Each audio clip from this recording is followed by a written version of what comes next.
I'm going to be very brief in my intro because we do want to get through all the presentations and leave a little bit more time for questions on this panel, which is about the Deepwater Horizon oil spill. Science that made a difference, and we're going to have some great speakers in the order that you see right here. Our first speaker will be Admiral Thad Allen, a former Commandant of the Coast Guard who was the National Incident Commander for Deepwater Horizon. Marcia McNutt, who's now Editor-in-Chief of the Science family of journals, and she was also very involved from her role in the Department of Interior in the USGS. And then Kate Moran, who's President and CEO of Ocean Networks Canada. Bethany Kraft from the Ocean Conservancy. And then Charlie Williams, Executive Director for the Center of Offshore Safety, is going to wrap it up. And then I'll get back to the questions, which, as you learned in the morning, can be communicated to me on the laptop. And so I'll try to do my best to get as many of your questions answered before we move on to the session after this. Thank you very much. Admiral Allen, you have the podium, sir.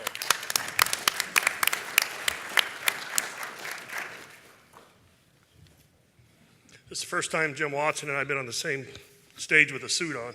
So, historic event here in Durham today. Thanks for having me. This is a great conversation to have. And I think what I'd like to do is provide a little context, my own personal view of what transpired between 1989 and the 20th of April, 2010. And I'm going to take you back when I was in grad school at MIT. We made a trip to New York in December of 1988. And part of this trip was to meet with senior executives. And one of our meetings was across the river in New Jersey, where the Exxon Mobil, actually at that time was Exxon, headquarters was at. And we met with the CEO, and all of the MIT Sloan fellows were supposed to have these really piercing questions to ask folks. And I was supposed to ask him something, and I really didn't know what I was going to ask him. So when it came my time, I basically looked at him and I said, you know, the greatest industrial accident in the history to date has been the Bhopal accident in India in Union Carbide. I said, how comfortable are you with your response plans, your crisis communication, and how you will manage an incident if one were to happen to Exxon? And he laid off a litany of exercises, plans, business continuity plans, crisis action plans, and so forth, and gave a very robust response. And April of 1989, of course, Exxon Valdez ran aground. And he faced the same problem in many regards that BP faced after their event. And that's that the aggregate sum of exercises, crisis communications plan, business continuity plans without integration at the top and leadership buy-in and an integrated approach it in terms of risk management is always going to put any organization at risk. And that's not just a private sector company. We're seeing that now, in my view, in some portions of the Ebola response. But what happened immediately after that event, and I'm not going to give you a history lecture, but we had the Oil Pollution Act in 1990 was passed. As I was coming into Coast Guard headquarters, I was responsible for some of the work associated with standing up the National Pollution Fund Center and creating the Oil Spill Liability Trust Fund. Those who were around at the time may remember there were gloom and doom about what this would do to shipping and oil transportation worldwide, that certificates of financial responsibility would basically shut the U.S. out. We would cease to be competitive in the oil market, and a lot of predictions about how hard this was going to be to do. Well, if you fast forward to April 20th, 2010, a lot of the goals, objectives, and aims of the Oil Pollution Act of 1990 and the Clean Water Act before it were achieved, in my view. There was a political will in this country to fix the problems associated with tanker carriage of oil and not have another large tanker accident in this country. Guess what? We did that. Now, you're never sure what's going to happen tomorrow, but for over 2 decades, we actually successfully put in protocols related to not only a safer operation, a design and construction, but the fiscal undercarriage that supports worldwide oil commerce today in a safe manner and actually includes the consequences associated with oil spill and the price of goods. That is no small feat. And what I'm going to tell you later on is, where's everybody been for the last 5 years following the Deepwater Horizon? See, I'm retired and my pension's assured so I can say these things. When I went to my first 06 command, which was sector commander at Long Island Sound in 1993, I immediately was faced with implementing the protocols from the Oil Pollution Act of 1990, especially in regards to pre-approvals for in-situ burning and dispersant use, involving 3 different states and federal agencies. Of course, you all are familiar with NOAA, Fish and Wildlife Service, and so forth. So I lived through the actual implementation of the rules associated with the new mechanical means of response that were generated following the Exxon Valdez to allow operational commanders to act quickly and when certain protocols and conditions were met, to be able to actually engage in situ burning dispersants subject to those pre-approvals. When the oil rig blew on the, thank you. When the oil rig blew on the 20th of April, 2010, in the period leading up to that, something really interesting happened, and I'm going to give you my view of it as somebody in the Coast Guard that worked with the industry over those 20 years. As we focus so much on tanker safety and preventing a tanker accident, oil drilling moved offshore. Advances in engineering, electronics, materials, and so forth allowed us to basically remove the derrick from a well. And as you all know, Deepwater Horizon was 5,000 feet of water with no human access, and the reservoir was 12,000 feet and more below it.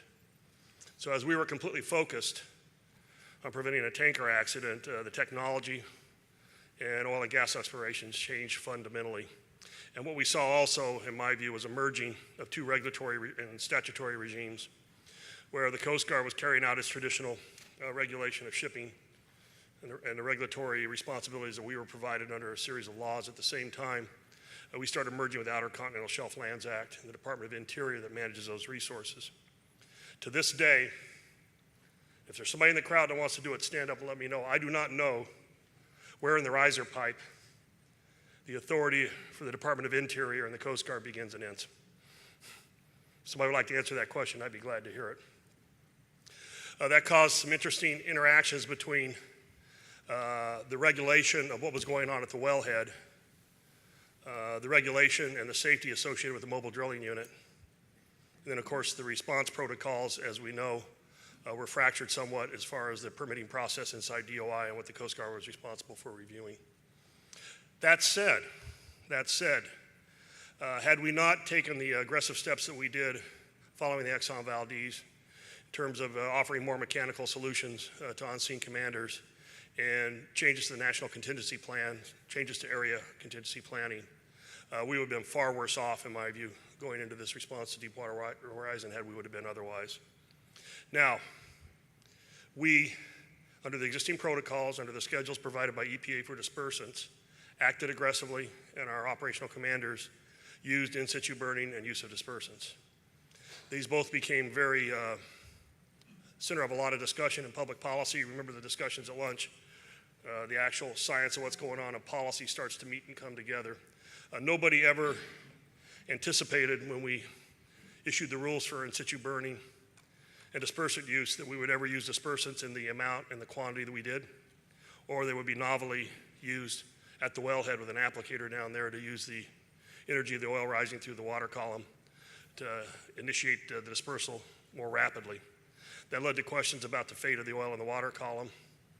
And ultimately, when you start talking about preparing for these events, there's an overarching issue that Marcia and Jane and I have talked about for the last almost 5 years, and that's remote sensing and background data, so you have some means to compare what actually happened during the event and be able to structure some kind of a assessment of what's happening to be able to assist your decision making, and the ability to insert science into that when you need it is extraordinarily important moving forward.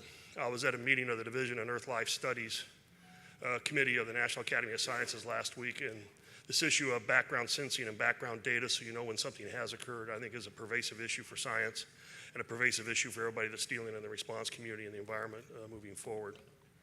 That said, I testified before the Oil Spill Commission, before Congress on several occasions. So I'm going to end this, my short opening here with a question for you all, and some of you already heard it.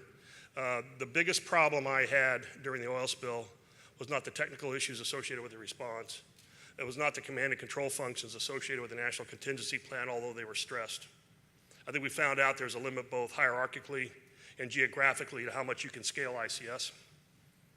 We had issues where we had demands for responsiveness by remote political leaders, as in Plaquemines Parish. And we had to delegate authority out to forward operating bases so we could be responsive when oil was discovered and get metal on target, if you will, metaphorically. That said, there was a general lack of understanding in the higher levels of government regarding the National Contingency Plan and the interaction between pre-existing statutes and protocols with the Homeland Security Act and Homeland Security Presidential Directive 5, which generally places the role of principal federal official with the Secretary of Homeland Security for events generally. And we found out since the creation of the Department of Homeland Security in 2003 that there are issues where statutory responsibilities cross over, and we still are trying to figure out how to get that right. Some classic ones would include dealing with consequence management in terms of Homeland Security. We also have a crime scene. This actually played at the Deepwater Horizon as well, because ultimately that blowout preventer was seized as evidence. Issue about health affairs and health and human services and Homeland Security, and then of course issues related to national security and defense. In general, I thought that we missed an opportunity when we created the Department of Homeland Security, a unified response doctrine that included the Department of Homeland Security in pre-existing ways to deal with these problems.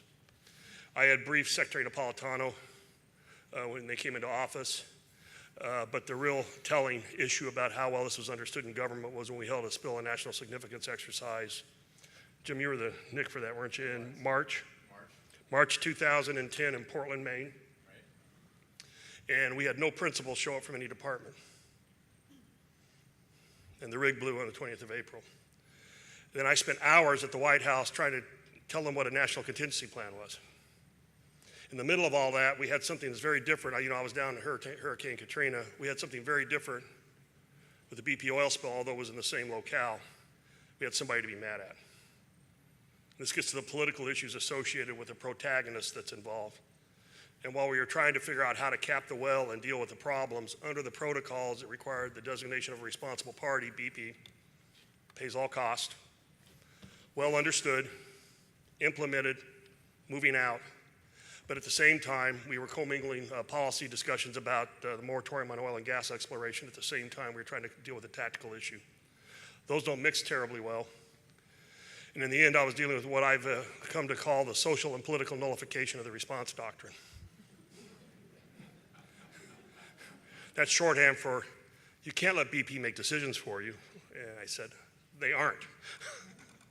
There is federal oversight, but it was constructed this way in law after the Exxon Valdez, and it will serve us well if we keep to the tenets, hold BP accountable, provide independent oversight of them, which Marcia and Jane Lipchenko and Secretary Chu and Tom Hunter and a bunch of others helped me do as a National Incident Commander. That was the right mix. I think moving forward, if I could just maybe make a couple of closing comments, we are never going to have a complicated crisis, whether it's an oil spill, Ebola, a tsunami, a nuclear accident, or whatever in this country again, where there will be a single agency that can solve the problem within their authorities and their appropriations and their jurisdictions. All of the outcomes on these complicated problems are going to be co-produced. And it's going to take unity of effort. In the case of oil spills, we have statutory and regulatory doctrine and structure that allows us to designate a national incident commander and deal with it in an organized process. There are a number of areas out there right now where that is lacking. I think we're seeing that right now in the case of the Ebola response. I think we saw it, we will see it, in my view, in a major cyber incident. Because we haven't had an event that will spur legislation or action by the administration to actually create a response doctrine that establishes a single point of accountability to the American people and somebody that can talk to the American people about what's going on. That is not related to just oil spills, folks. As you know, I was involved in hurricane response and done a lot of others, Haiti earthquake. We need in this country to think moving forward more generically about complex situations where things start to scale and start to defeat the planning protocols and the doctrine that are in place. When that happens, how do we come together to subordinate the different departmental interests, include the private sector, and achieve the means of solving the problem that the public comes to expect. And I believe the problem is made harder by the fact that the public walks around with an iPhone, completely immersed in social media, and they tend to have, in my view, unrealistic expectations of how much that technology is migrated to government and how fast government can actually bring that in and make it part of the solution. That has to do with bringing science in, as we've talked about before, but it also has to do with transparency and providing information to the American people. One of the breakthroughs in the Deepwater Horizon oil response was basically we created a common operating picture and we gave it away to the public in geoplatform.gov. That set a precedent that we can't walk back from now. And just in the last 3 days, the National Geospatial Intelligence Agency has basically released unclassified data overlays for use in the folks dealing with the Ebola virus in West Africa. That does two things. It makes a more effective response. I've always said transparency of information breeds self-correcting behavior, but it also establishes credibility in the minds of the American public that there's not something going on that they're not aware of, and there's not any intent not to get them involved and tell them exactly what's going on with the response. So this is an extraordinary opportunity to kind of see what happened in 1989 and then what happened in 2010. The genius of this is we still got some people that are alive like Ed Page and around to talk about it. So, thanks for having me here today, and I look forward to the panel. Thank you.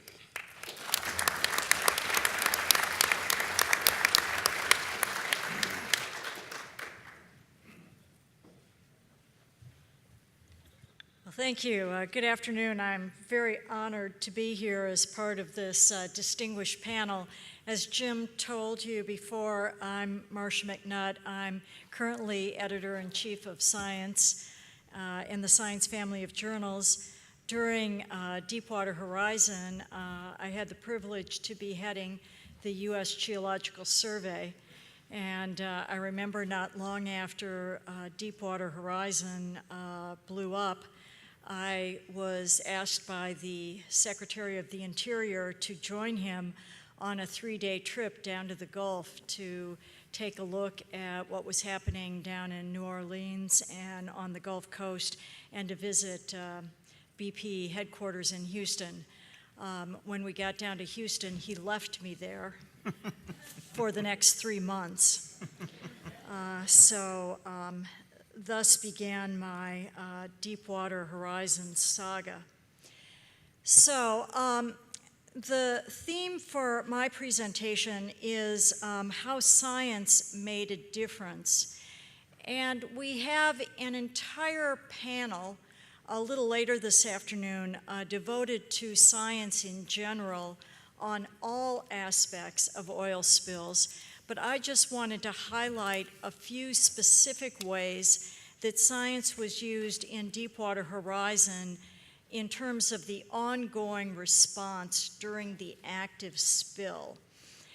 And the theme that I'm going to try to put forward is not only what worked, but what were some of the issues in using science. And I want to just put it out there in front of you right now that it is really easy to be a backseat driver after the incident is over, to critique afterwards the response and say, we should have done this, we should have done that, all the things we should have done differently. And let me tell you, during the response, everyone was working as hard as they could. People were up at 5 in the morning. People went to bed at 11 o'clock at night. No one got a weekend off.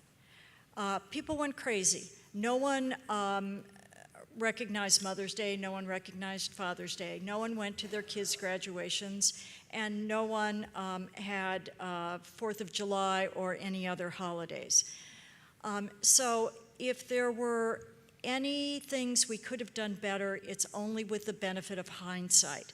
So if it sounds like I'm criticizing someone, it's only because now we have the benefit of hindsight, and if we don't learn from this incident, well, shame on us, okay?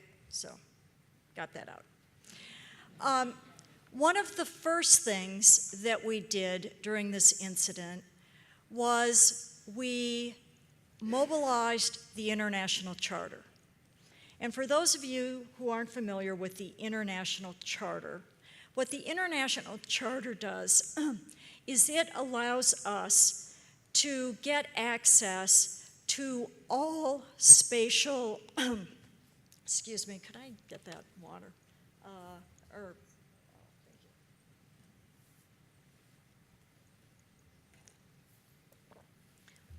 you. It allows us to get access to all geospatial satellite assets that allowed us to image the oil spill. And this is a picture that USGS would put together sometimes several times a day with help from NOAA that would help other groups such as the Coast Guard understand where is the oil and where is it going. The Coast Guard couldn't possibly defend the whole Gulf Coast. And they had to prioritize where to put the boom, where to do the skimming, where to do the burning. And one of the most important things we could use science for is help to decide where to defend. Now, the Admiral will tell you he was getting phone calls several times a day from each one of the governors of each of the Gulf states, as well as from each of the parishes, saying, I want more boom, I want more skimmers. And it helped to have some science to back him up when he was saying, no, you can't get any more because you aren't going to get the oil. These are the people who are going to get the oil. Now, this is a picture, and this would be joined with oceanographic forecasts that would say, where's the oil likely to move in the next couple days? Now, this was a picture taken during the peak of the oil spill when the surface oil was at its worst. This was right before the well was capped. And this was at a time, the wiggly blue line is the loop current. You remember, before Deepwater Horizon, how many of you had even heard of the loop current? Okay, a few A students down here had. But, you know, I mean, every American knew of the loop current thanks to Deepwater Horizon. And people were worried that the oil was going to get in the loop current, and people were saying it was going to travel to the Bahama, it was going to go to Bermuda, and people were saying it was going to go to Ireland. Ireland. All right, so it was helpful to have some saner minds who were working this, who were helping people to understand where the likely oil was going to go. Now, of course, we were finding out about this time that the oil we were seeing on the surface was only a fraction of it. There was a whole bunch of oil that wasn't even reaching the surface. So one thing we learned from this that we need to know for future oil spills of this type is that we need eyes in the ocean. There was a whole big chunk of this oil that never made it to the surface, and so satellites were never going to image this oil. And Larry Mayer showed you some sonar technology that was much better at imaging subsurface oil. So one thing we didn't do right was know about the subsurface oil and image it to know where that was going. Okay, another thing, the sand berms. Bobby Jindal's sand berms. Yeah, well, okay.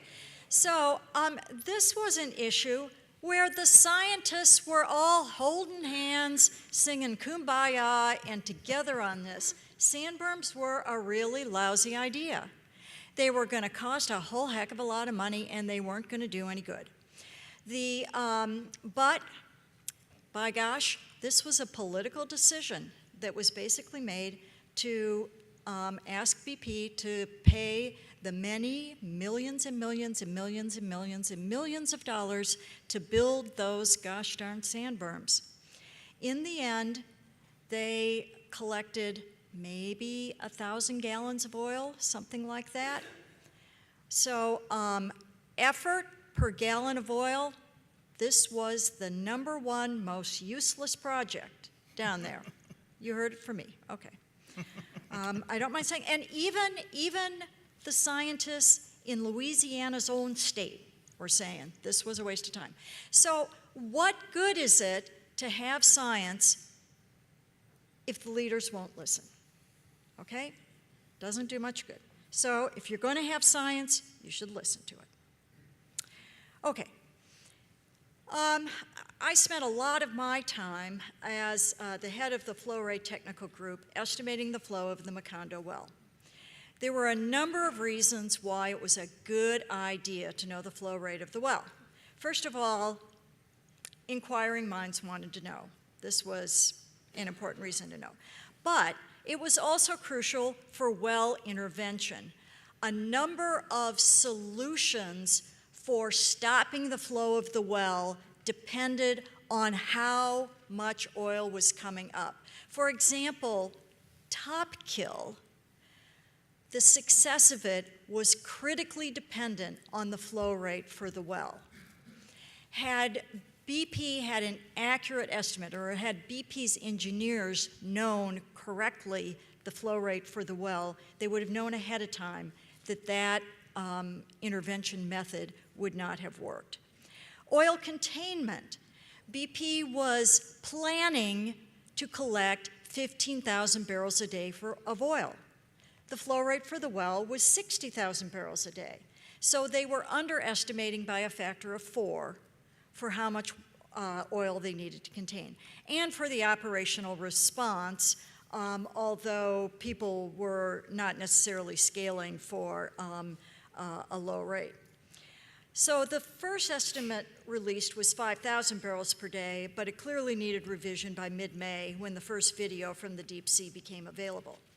Now, unfortunately, the only analog to this event was Ixtoc 1, the Mexican well that blew out, but there had not been a single peer-reviewed paper ever published from Ixtoc, and no one ever published how the flow rate from that well was ever estimated. So there was no way to know how that flow rate was calculated, whether it was done scientifically, whether it was a wild guess, or whatever. And so going into this problem, we had no way, no prior publications to go on, and so we were flying in the dark. And the other thing was, in everything else I'm going to talk about on the other science, BP was a partner with the government in this. BP was not a partner in this, and BP actually didn't seem to be interested in the flow rate for the well. They didn't interfere with us estimating the flow rate, but they were not a partner. So we did it through modeling, we did it through in situ measurements at the wellhead, and we did it by measurements displaced from the wellhead. All of these had their pros and cons, with the models being something that, in the end, we suggested, because they didn't require new data collection, should be done ahead of time. You could do it before you had a blowout, so you know what you would have if you ever had one. In situ measurements at the wellhead produced the most accurate rates and were the best approach. Measurements displaced from the wellhead, like at the ocean surface, were important because they helped us understand how much of the oil wasn't getting to the surface. So the video analysis, I think you've all seen these. They were based on the same kind of technology that was used to measure the flow rate of black smokers on the mid-ocean ridge in the deep sea. We did 2 measurements, once before the riser was cut off and once after. The acoustic method, which was deployed by Woods Hole off an oceaneering ROV, proved to be the most accurate. Reservoir modeling was a modeling result, and it gave, under some assumptions, very accurate results, but it gave wide bounds. So it was hard to narrow down which was the right one. This was just a summary of all the results we had from the modeling of the flow rate, and these are days during the event for the flow rate during the days. You see that the flow rate at about days 41 through 49 turned out to be pretty accurate, and the blue line shows the final best estimate that came out at the end after the well was capped out there where it says DOE. That's the final DOE estimate, and then the backtracking to the original where it says Shea was based on a reservoir model. So you see the final estimates actually turned out to be pretty good, with that Woods Hole estimate in red using an acoustic Doppler method turning out to be the most accurate and probably the most precise of the methods. Now, the reason why it was important to have a good flow rate is this is the situation as it was in early June with BP getting ready. This was after Top Kill had failed and BP was going into collection mode, but they were only collecting about 15,000 barrels per day. And the problem was Alex came in, a rare June hurricane that struck a glancing blow on June 25th. And when a hurricane comes in, all the ships had to leave the area. And when the ships have to leave the area, there's about 10 days where the full flow of the Macondo well was going into the water and you don't have any collection. Plus, even under the best of circumstances, 3/4 of the flow was going into the ocean anyway. So at that point, that's when the government urged BP to go to an actual capping of the well with a capping stack. The relief wells were making their way to the bottom, but were still about a month away. So the idea was this capping stack was the best approach. But the problem was well integrity.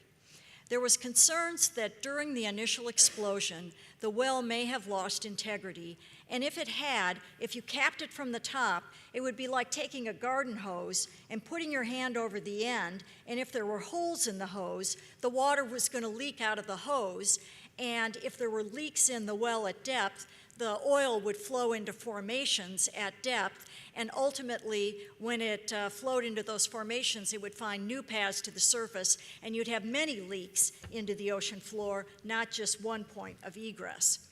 So we formed this well integrity team with myself and other people from the USGS to try to assess, can we come up with a way to measure whether the Macondo well had maintained integrity. So, and it was a small group of people, but a very important problem to solve, because if the well had maintained integrity, we could stop the oil spill immediately. If it hadn't, it was going to have to continue for another month until the relief wells hit the bottom. So here we are with Admiral Allen and Steve Chu and Tom Hunter and some people from BP trying to work through the mathematics of this. And we came up with this plot that would show the pressure of the well at shut-in, theoretically. And just like the garden hose, if you put your hand on the end of it and the pressure's really high, you know that hose is holding all the water in.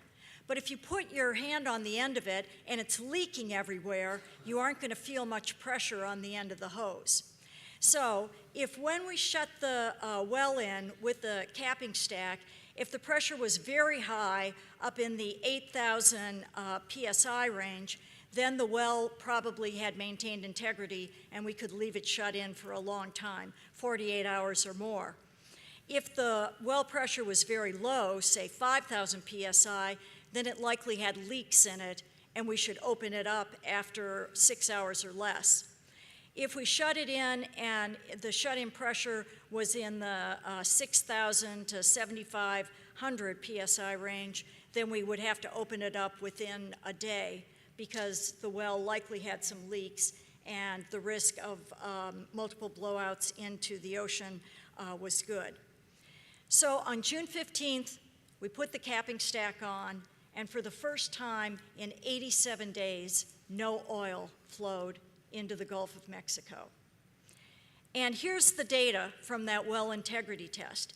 It shows that as we put the capping stack on, the pressure rising in the well, and it rose to a pressure of about 66,000 psi. And if you look at that, right in that no man's land, right where we didn't want to be, not a pressure so high that we knew the well had maintained integrity, but not a pressure so low that we knew it was damaged. There were two possible interpretations. One interpretation was that the well was slowly leaking. Another possible interpretation was that the well had maintained integrity, but that from 87 days of flow into the ocean, the reservoir was so depleted that there just wasn't much pressure left in the reservoir, that the reservoir had sort of blown its oil, and there wasn't much left to even give you any pressure. But there was no way of telling from just a plot like this. Now, if you look at that plot, it looks kind of grainy, and the reason it looks kind of grainy is this is a cell phone picture. And what happened was Steve Hickman, who was one of my people, one of the USGS people in Houston, took a cell phone picture of that, and he sent that cell phone picture to the USGS office in Menlo Park, where one of our top hydrologists, Paul Shea, was there. And Paul Shea stayed up all night after that well integrity test. And he modeled that data because he knew that the next morning, the government leaders were going to insist that the well be reopened because it was in the no man's land. And he modeled it using the same kind of computer programs that a hydrologist uses to model a water reservoir, because both water and oil flow in the same kind of reservoirs. And then the next morning, when everyone met to decide whether to open the well or not, he had a PowerPoint presentation that he sent back demonstrating that the signature was that of a depleted well, or depleted reservoir, not a leaking well. And so the decision was made to keep the well shut in, and the Macondo well never released any more oil after that. Now, there was still a lot to be done. We had to kill the well. We had to monitor it. Larry told you a lot about monitoring, both for any leaks, and we did subsurface monitoring with seismics, all very important. But the important thing is, on July 24th, so only 9 days after we shut in the well, Bonnie, a tropical storm, came through that was a direct hit on the Macondo well, so all the monitoring had to stop. And yet the government leaders felt comfortable enough that they allowed the well to remain shut in without any monitoring, and no oil was released. So in conclusion, the question that I would ask is, did science make a difference? Well, first of all, we developed new science applications to estimate the flow rate. And science was used to make a plausible case for well integrity at a time of conflicting evidence, and that allowed the well to remain shut in, which effectively ended the oil spill weeks before the relief wells ever hit their targets. Science was used to quantify the bounds on well integrity as hurricanes and tropical storms bore down on the well site and allowed it to remain shut in despite the fact that it had not been killed yet. I'll also say the scientific method was used to settle all disagreements on the best way forward for well intervention, and that hastened the end to the Gulf crisis. As Admiral Allen said, while BP was the responsible party, the purpose of the government team in Houston was to verify, check, and to make recommendations to Admiral Allen on the way forward for any well intervention, and such that it would not be just we would be taking BP's word on something that it was the best way forward, that the government team consisting of scientists and engineers from mostly DOE labs and USGS and a few other government agencies had checked, rechecked, calculated, done all the tests to make sure that everything was right. Now, sometimes BP and the government wouldn't initially agree. And when we didn't agree, the last thing we wanted to have happen would be for BP to say, okay, well, we'll do it your way, but only if you sign something that indemnifies us against responsibility because we did it your way. Or we wouldn't want to say, okay, BP, well, we'll do it your way, but then we don't want to take any responsibility because we did it your way. If we had done that, everything would end up in court, and the Macondo well would still be spewing oil into the Gulf. The important thing was we always resorted to the tried and true methods of science and engineering of saying, what are our assumptions, what are our goals, what kind of data do we have, if we don't agree, why don't we agree, what different assumptions do we have, what more data do we have to have, what more models do we need to run until we finally agreed on the way forward and we came up with a unified, agreed upon approach that everyone could sign off on. Now, if I were to, and then we also published everything that we did in a special issue of PNAS so that should this ever happen again, everything was documented. Now, as I say, if I were to do this again, focusing on getting a better flow rate earlier would be a higher priority. It took us too long to get Woods Hole in the field. That would be a higher priority. I don't think as much effort would have been put into Top Kill had we known the flow rate earlier. BP engineers told me that they were assuming a flow rate of 13,000 barrels per day as the upper rate for a successful Top Kill. The coffer dam clearly would not work with a flow rate as high as it was, but at least that didn't take a lot of time, but Top Kill honestly did. I think we would have moved to the capping stack much sooner and a well integrity test sooner. So those are my recommendations.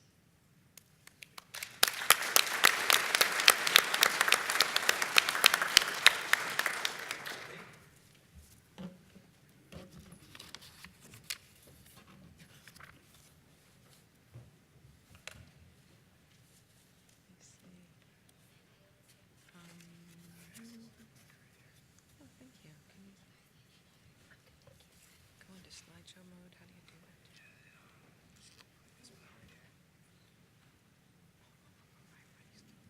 Yes. Why don't you do that? Stand by. Technology update. Great. Well, thank you, and again, it's my honor to be here today. I'm currently the president of Ocean Networks Canada. We operate a very large ocean observatory on the west coast of Canada, two in fact. And during the Macondo event, I was in Washington, D.C. working in the Office of Science and Technology Policy. And I'll explain a little bit about my role. Primarily, I was working on Secretary Chu's team that was mentioned already. And what I'd like to do is really build on what Marcia was talking about this morning and talk about science and technology that first influenced policy, the policy that exists, the robust policy and legislation that exists in the United States.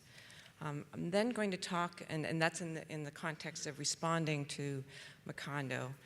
And then I'm going to talk about taking a step back and looking at really what the risks were in terms of deep water drilling and what, if anything, we've done about that risk, talk about what technology has the potential for preventing and mitigating that risk, and then summarize with some lessons learned. And if there's a little bit of time, I'll share with you some things we're doing in Canada that really is using these lessons learned in a major way. So I'll start off with response. Everyone knows here, this wasn't an oil spill, it was an accident that caused an uncontrolled well. And that accident had, if anyone has read the President's Council report, there were many factors, and as many of you know, many of them are associated with the human error. But it really was quite a different animal than the Exxon Valdez.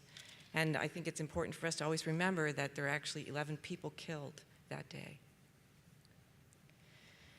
I was part of Secretary Chu's team. This picture was taken, and he's behind Jane Lubchenco in this picture. John Holdren is back to you.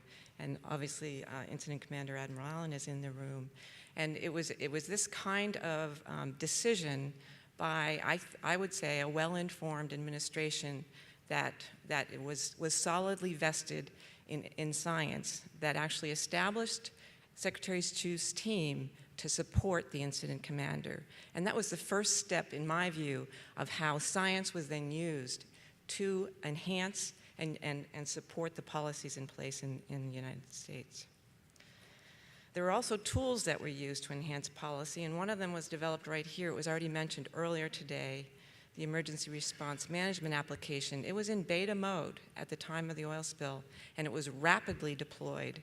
And this was a critical tool, not only for the government in its secure website in order to understand all of the information to make decisions, particularly in protecting the coast, but also in a public way. So it was there so that the public could understand and be able to ask informed questions. And that was an academic piece that got moved into the government extremely rapidly. And Larry Mayer mentioned earlier today that the technology that was used to monitor the wellhead was technology that was jointly developed from the academic side and also from NOAA. And that was critical for having some, as Marcia was saying, having some data to ensure that, in fact, when the well was capped, that it wasn't actually leaking from the surface. Other technology helped to ensure that it wasn't leaking from other places. So all of that science and technology were supportive in a real meaningful way for the Deepwater Horizon accident. But I'll mention it was quite a delicate balance. People can't imagine, I mean, many of you, I see a lot of uniforms in the room, many of us have been to sea. I can say that I have never been, I wasn't on the water here, but I've never been in a location where there's so many ships moving all together in one place. And so it was not only making decisions to bring in a monitoring vessel to allow it to see if the wellhead was not leaking, but it was the incident commander's responsibility to ensure that it was safely done. And that was at the same time in some situations where there was burning going on. Incredible, delicate balance, and I could say I don't think there's ever been anything like it. This was just the image from below, a cartoon that was put together by the New York Times, I think, but it was an incredibly crowded space. I'm going to move to the risk. Admiral Allen already mentioned one of the issues in terms of what we have to fix in this country is a disconnect between the regulations associated with the ship-based activities for drilling and the drilling-based activities. And the example that I use is that why didn't the automatic disconnect not work? Potentially, if that didn't work, people would be alive. I mean, if that had worked, people would be alive. But that sits in that gap, that policy or gap between those two issues. That's something that should be dealt with. But I worked a little bit on the regulatory side. I know many people in the Minerals Management Service that then got morphed into these various groups that I don't even know the acronyms anymore. But what we were working on in the White House was a bit about understanding prescriptive-based regulations versus performance-based regulations. And as some of you know, working in that particular arena, Norway, UK, Australia, and from the drilling perspective, all moved to performance-based regulations several years ago, Australia the most recently, based on accidents that had happened. And some of those accidents were related to the fact that their governments had been using prescriptive, check-the-box kind of regulations that requires a lot of inspection, and the onus sits for the most part with government rather than with industry.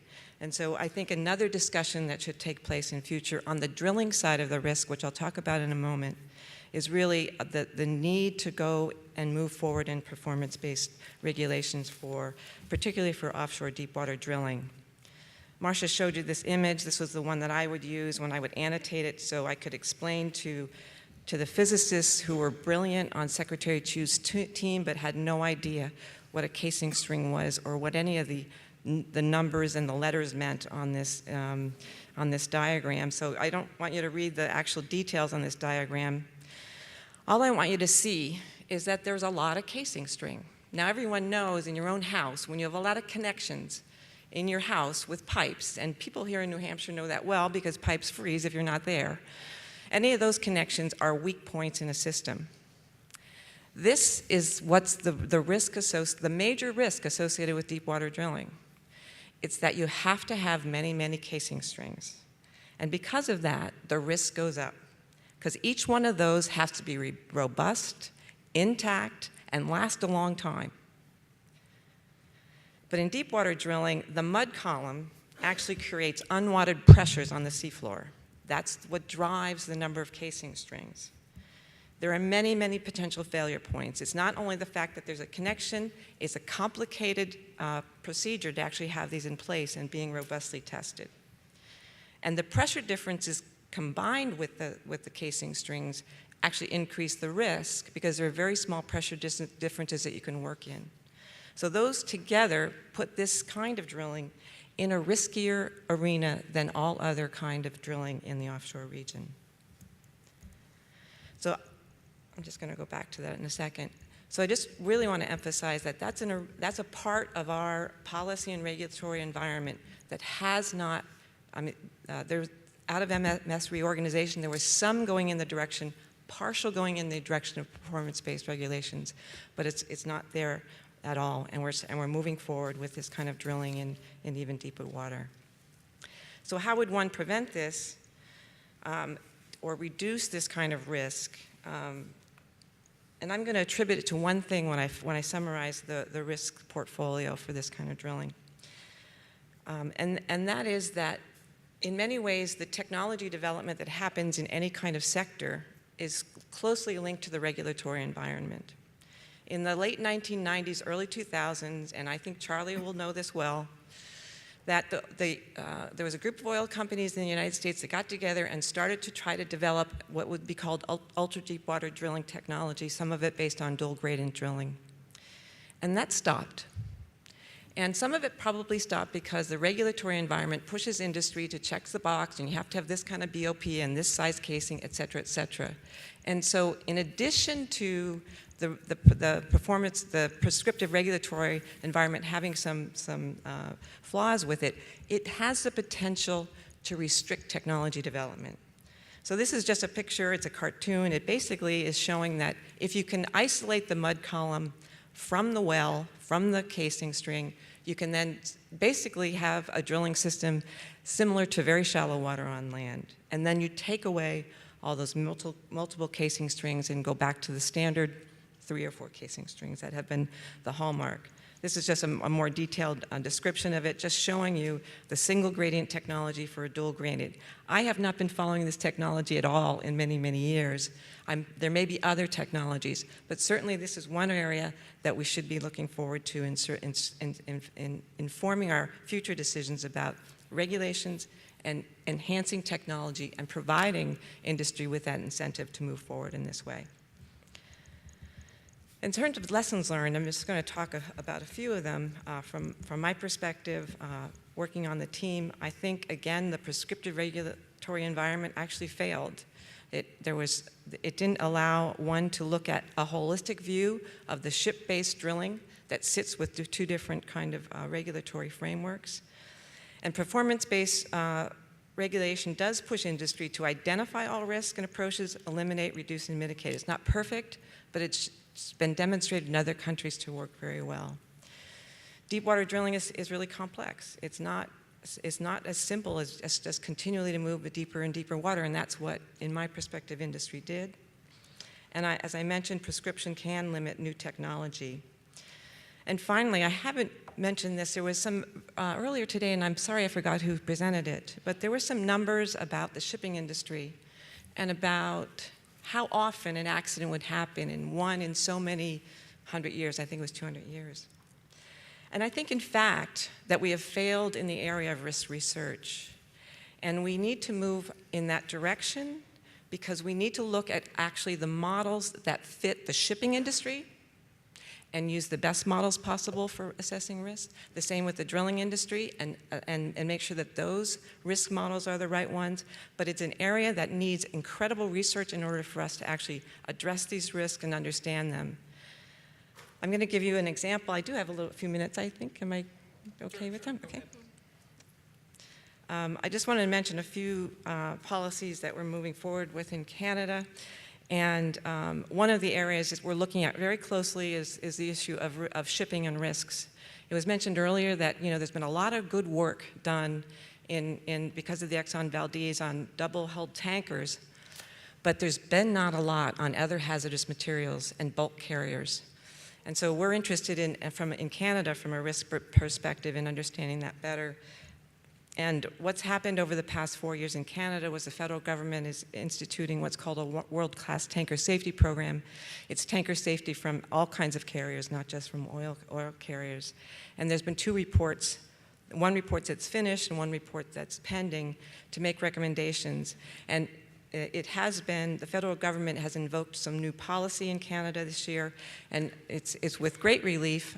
They have actually instituted that solid incident command system that has been so successful here in the United States. So we're going to see that implemented in Canada. But they're going to focus on improving tanker safety in southern British Columbia and Vancouver, on the East Coast in 3 areas. Some of you may know where they are: St. John, Port Hawkesbury is in Cape Breton, and the Gulf of St. Lawrence. These are places where there's shipping that already exists in Canada. But on the West Coast, I have the privilege of operating this ocean observatory system. It's 900 kilometers of cable that sits in some areas that have extensive shipping, particularly out of Vancouver. And it's high technology that's now been operating since 2006. And what we have been able to propose to the federal government, because of their interest in improving world-class tanker safety, is to take the technologies that were developed for science and ocean observatories and put them in places where there will be potentially increased tankers traffic from hazardous materials export, but also from oil and natural gas. And the government has funded us to do that, which means that in advance of any kind of accident, we're going to be working in 3 areas using these technologies: improving marine safety by real-time information that goes to ships in a wide range of areas, improved environmental monitoring by establishing baseline conditions prior to any kind of accident, and then we're also providing improved public safety for tsunamis and earthquakes. And I can tell you that in a place like Kitimat, British Columbia, there has been historical evidence of landslide-induced tsunamis of 7 meters high, and you can bet that the industry building in that particular area is very interested in understanding that risk.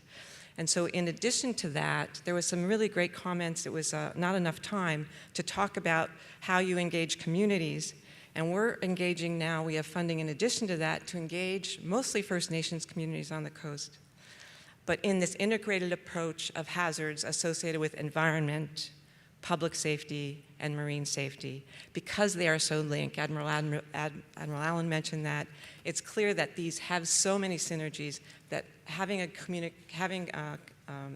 discussions and dialogues with the communities of all 3 areas together, you can actually build a really robust and resilient community. So I just wanted to share with you that because I had a little bit of time, and I'll stop there.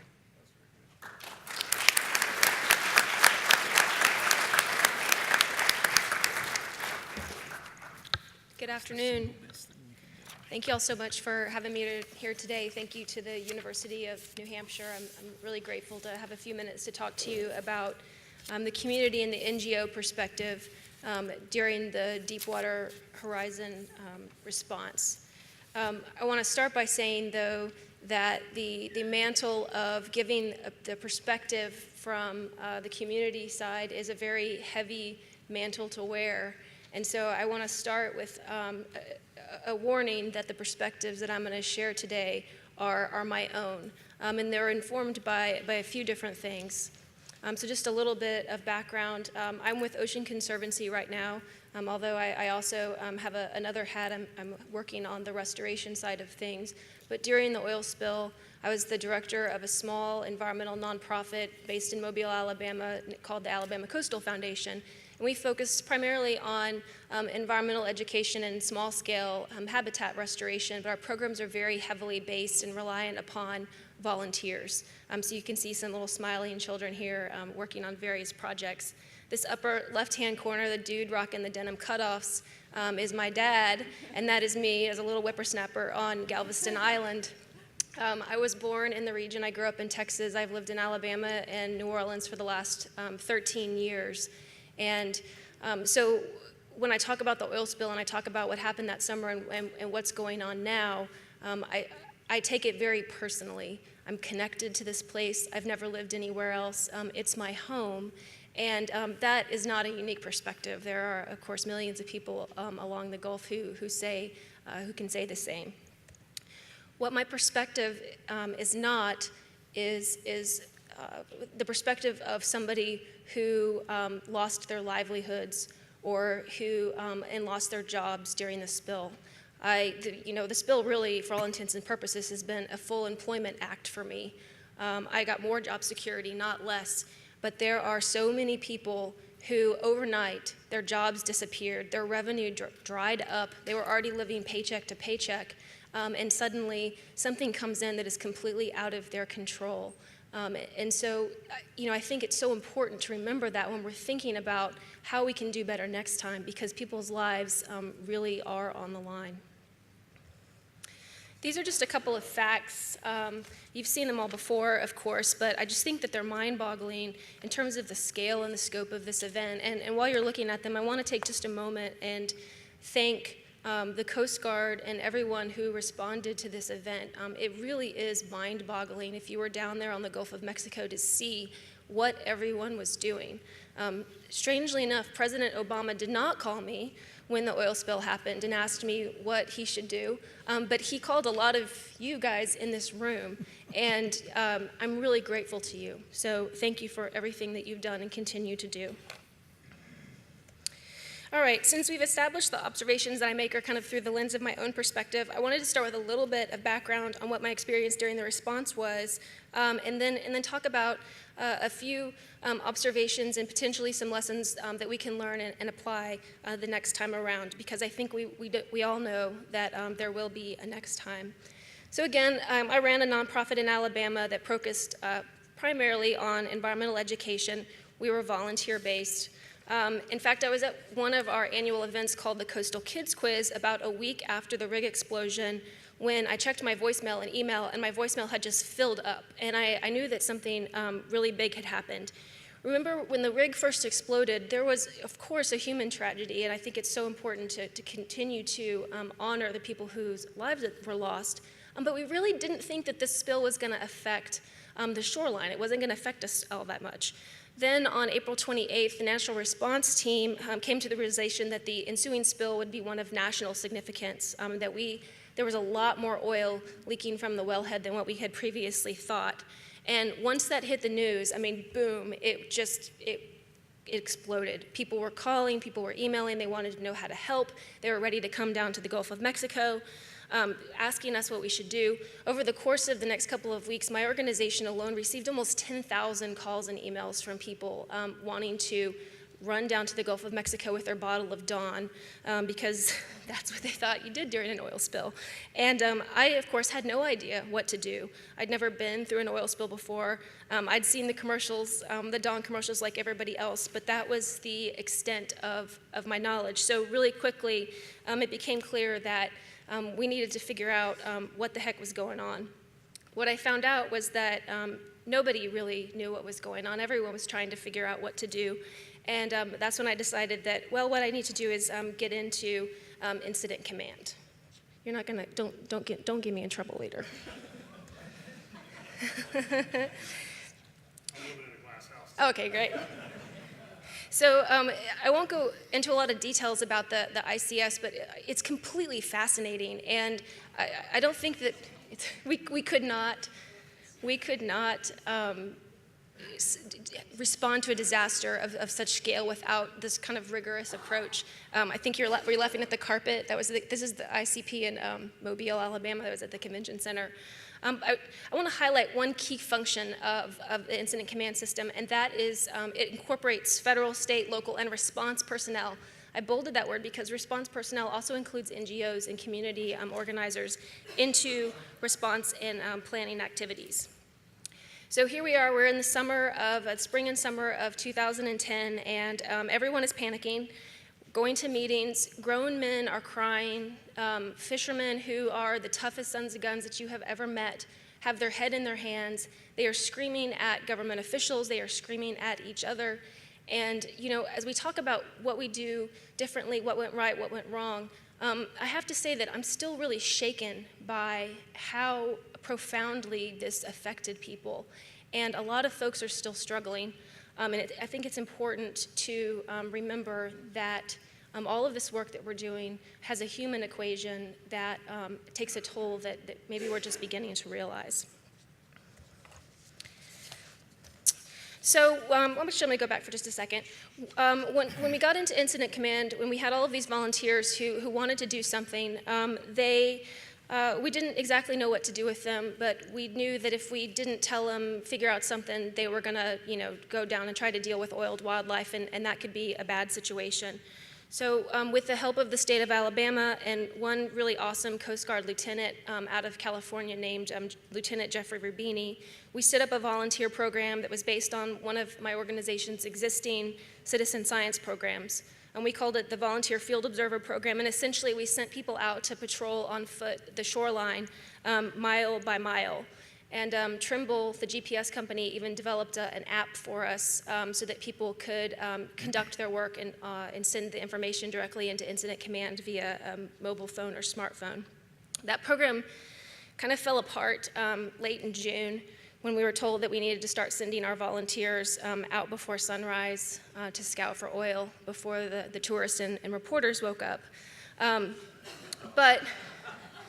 Getting me up out of bed before sunrise is pretty difficult. I think it was really illustrative in a few ways. I pulled out this quote from the National Response Team's guidance for the use of volunteers during oil spills, and they did a case study of the Deepwater Horizon and looked at the Volunteer Field Observer Program. And if you read that, it actually really tickled me because it totally sounds like we knew what we were doing. All right. So what I want to say here is that throughout this response, it was clear that there wasn't really a place for the community to participate in the response. There wasn't a place for volunteers. And it's true that in some cases you don't want volunteers working. They can cause more harm than good a lot of times. You certainly don't want untrained people dealing with distressed wildlife. You have safety concerns that you have to consider. Also, the response and the cleanup activities really served as an important function as a job creation machine for people who had lost their work. And so I'm not suggesting that every oil spill or every response needs a commensurate, response to stand up volunteers and give them something to do. But I think that there's a balance that we can strike to give people the opportunity to participate and feel like they have some control over a situation that really, in a lot of aspects, is completely out of their control. So I want to talk just for a second about one other element of the ICS, which is the Joint Information Command. And this really kind of gets at the point a few people have mentioned today, which is information sharing is really, really critical to the perception of a successful response effort. You can do everything absolutely right 100% of the time, and if people are not getting that information and they're drawing their own conclusions, you could be deemed a failure even if that is not the case. So even when people don't have all of the answers, when we're trying to figure out what is going on, we're responding rapidly to a really dynamic and changing environment, it's important to share what we know, what we don't know, in a way that people can really, kind of latch onto and feel like they understand that, we don't have it under control now, but everything is ultimately going to be okay. I trust these folks who are in charge. So what we had over the spring and summer was 5 states worth of fairly upset and angry people, and some of them are still upset. And they were confused about a lot of things, and I kind of tried to boil it down into a few sentences that I heard over and over again in some form or another. The first is that it became clear early on that our planning, the contingency plans that we relied on in the Gulf of Mexico to respond to incidents, didn't take into account the magnitude or the scale of this particular disaster, and that there were some pretty big gaps. One story that sticks in my mind is someone from the department, one of the conservation departments in Alabama, calling me during the early days when they were trying to figure out where to put boom, and asking me if I could go buy all of the oranges at the Winn-Dixie and throw them off of various bridges, and then have my volunteers walk the shoreline to see where the oranges ended up, because they thought that might be an indication of where the currents were going and where they could, where they should put boom and that sort of thing. And I was happy to do it, but I have to say that I was surprised. In the midst of an emergency is not the time to figure out what you should be doing. People also questioned the government's authority and oversight, the perception that BP was in charge, whether right or wrong, and I think that was certainly a misguided perception, contributed to a lot of anxiety and unease. Finally, large amounts of oil in the environment created safety and public health concerns. And the way that sometimes the science was communicated actually led to additional mistrust. One example is the use of the smell test to detect oil taint in seafood samples. That is a completely valid and acceptable method of testing, but sometimes the way it was described, you just had people looking at you like, are you serious? Like this is what our technology can deliver, a dude smelling a dead fish. It becomes difficult. Dispersants, the use of dispersants was and remains a really contentious issue, even though I think we're starting to realize the rock and the hard place that we were in, and that the impacts to the shoreline and potentially our economies would have been a lot worse had dispersants not been deployed. But I think a lot of people had this sense of, well, don't make my home a laboratory. If you don't know how this is going to work out in the end, why are we doing that? And that really, again, speaks to the issue of really having some sound science to base decisions on the importance of continuing research and not just relying on the opportunity, if you will, a disaster provides to go out and conduct samples and that sort of thing. These guys look pleased. What I'm getting at here is that even if the science is sound, if the message is delivered in a way that seems to be obfuscating information, or it's given in absolute terms when in fact we don't have all of the answers, people get really anxious, they get suspicious, and they stop trusting what the experts have to say. And that can have profound social and economic implications. We saw it with the seafood. I was in California last year and ordered some shrimp, and I asked where they came from, and the guy said, "Don't worry, they don't come from the Gulf of Mexico." It's like, oh, buddy, let me tell you something about something. So, this fear and this mistrust is compounded by high levels of psychological stress that experts like Dr. Stephen Piku out of the University of South Alabama, who did a lot of work in Cordova, Alaska as well, predict can persist for, a decade or more. So, the bottom line is how you communicate science is just as important as the science that you conduct. So what can we do about these community perceptions and impacts the next time this happens? And I hope it doesn't happen in your neighborhood. I imagine that at some point it's going to happen again in mine, and I want us to be ready for it. I thought that I'd start first with just a couple of recommendations that I pulled out from the Oil Spill Commission. They did a really exhaustive overview of the contributing factors. I think it can be summed up in one of their quotes: complex systems fail in complex ways. But wanted to just highlight a few recommendations that I think could have some good ramifications for community involvement the next time around. One was to bolster state and local involvement in contingency planning and to incorporate some citizen oversight into the process, similar to the Regional Citizens Advisory Committee that was set up in Prince William Sound. A lot of the area contingency plans have been updated. I actually looked through the Mobile one, Sector Mobile plan yesterday just to refresh myself, and it looks a lot different than it did in 2010. And so, to the folks who worked on that, I commend them. I will also say, though, since there's some Coast Guard people in, the one online is lacking page numbers, which makes it hard to find stuff. So I read the whole thing because I'm a glutton for punishment. And then the second, there's been no progress on the RCAC. And in fact, this is really interesting to me. There's a coalition in the Gulf called the Gulf Futures Coalition that is comprised of 70 organizations, environmental groups, but also social justice and community-based organizations. And this recommendation has really, really floundered, and at times has been met with derision and an open hostility. And I think that that's a problem that we really need to work on. Another recommendation to incorporate kind of the local perspective when you have a large incident like this is to add a local on-scene coordinator position to the unified command structure. I'm gonna wrap it up. Increased training and involvement, you've heard this before, I think several times today. Obviously, it's a key takeaway. And then finally, think about incorporating local community leaders and other representatives into the JIC so that when information comes out, you can tell the story in a way that locals will understand, and also incorporate people who really have a clear understanding of what the infected community is going through, who the points of contact are, how you can wrap people into the process in a way that makes them part of the solution.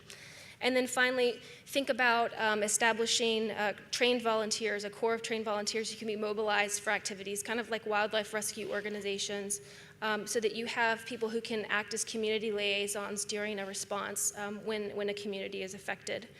And this just quickly is I pulled some guidelines from the National Response Team guidelines for oil spills, essentially saying, yes, you can use volunteers, but it's up to the a case-by-case basis at the discretion of the incident commander.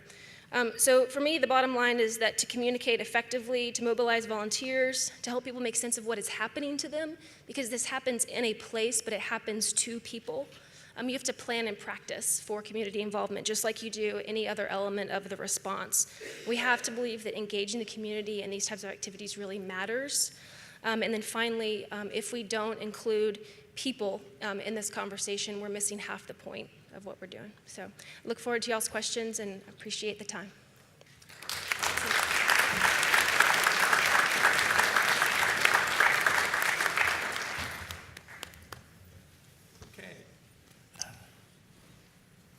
Okay, we do have mics on the table, so from here on in, we're just going to answer questions from the, oh, Charlie. It's okay. I am so sorry. It's okay. I'm getting yellow signals on here. Charlie Williams. It's okay. Thanks. Thank you, sorry.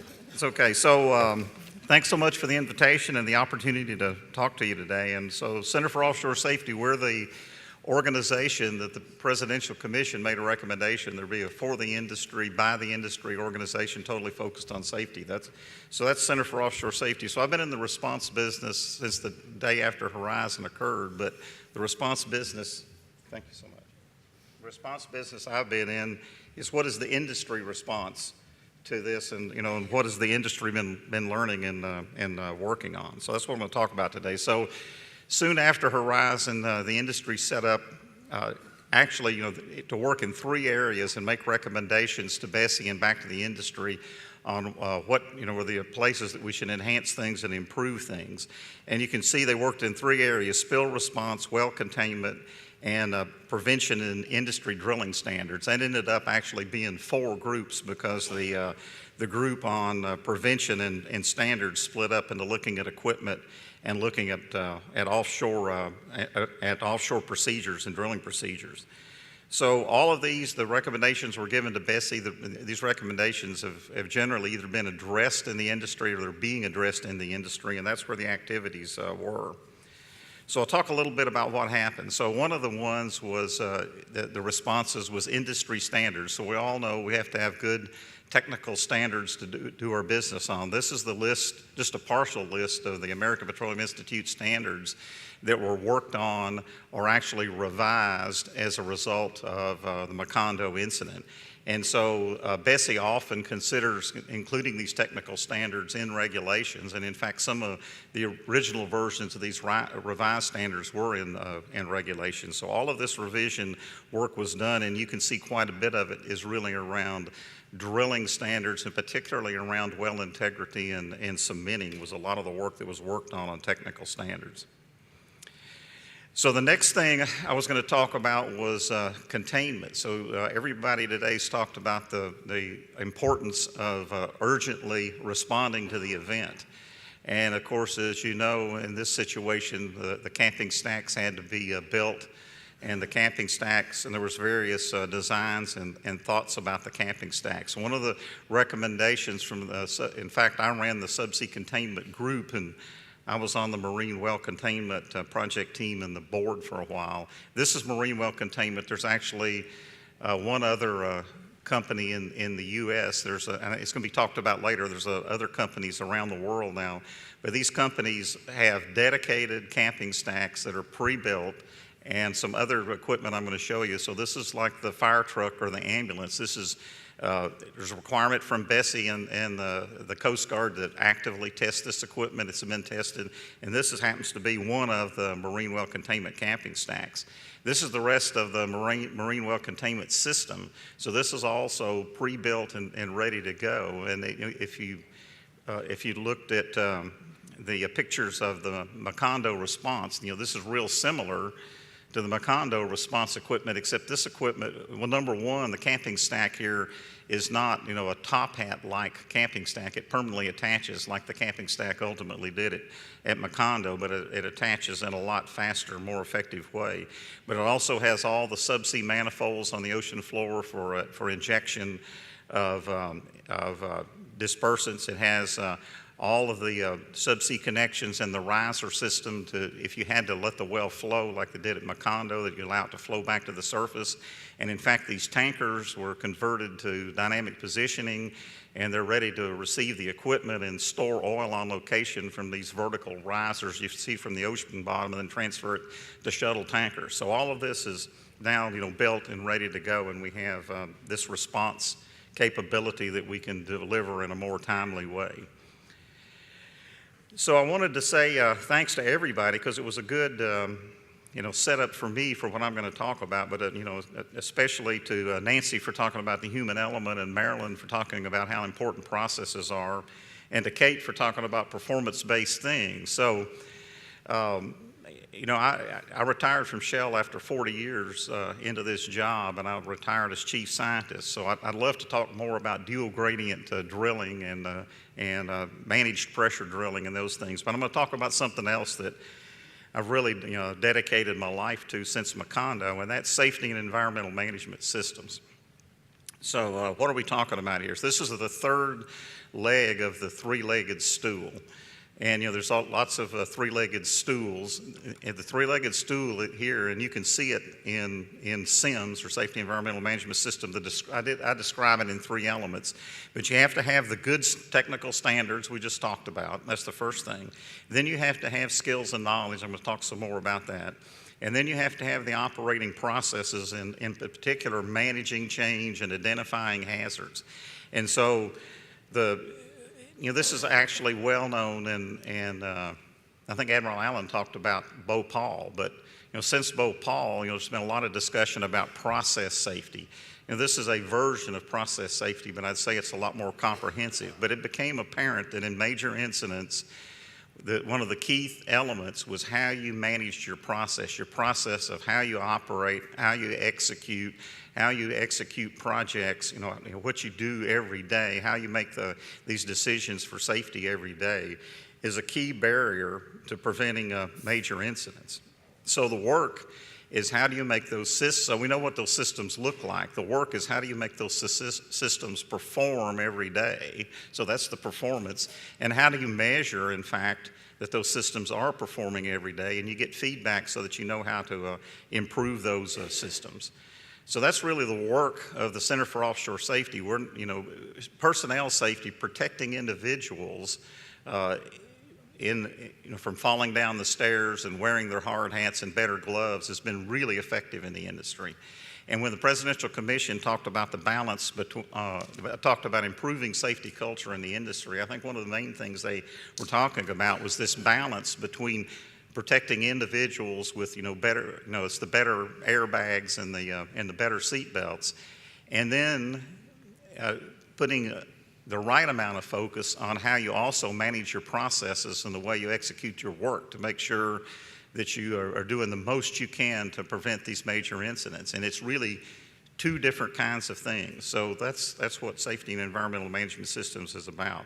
So I'll talk a little bit about these elements and what we're trying to work on. So the middle element, skills and knowledge, it's a really important one. There's been hundreds of millions of dollars spent by everybody on training.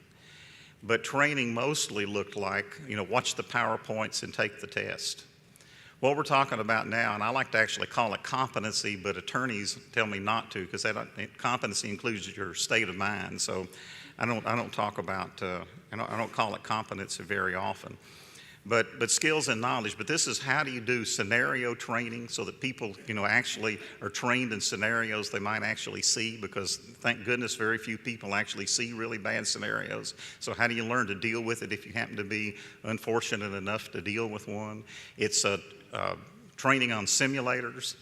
Just like for pilots, many companies now are building simulators and training on simulators. It doesn't have to be simulators. You can put people in a room with a one-way mirror and call in problems to them and see how they respond and let them really sweat and let them really experience difficult situations that they'll probably never experience in their whole life. So that's one of the key elements and one of the things people are really working on now in the industry. The other one is actually in the field observing work. So having competency coaches, some companies call them competency coaches, there's other kinds, but they are actually watching people work and saying, well, maybe you need to go back and work on your training a little bit more, and I'll help you with that, I'll coach you with it, and when I've seen you, do this right 10 times, then you're going to be deemed competent. The next part of it is really around these operating processes and decision making. And hopefully this will work.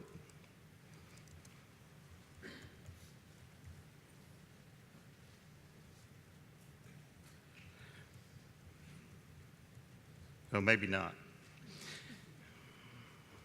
So anyway, I'll go ahead and talk about it without the benefit of the graph. So there's two parts that we've been thinking about on this. How do you run? So the key is how do you run processes effectively every day and measure the fact that they're effective every day.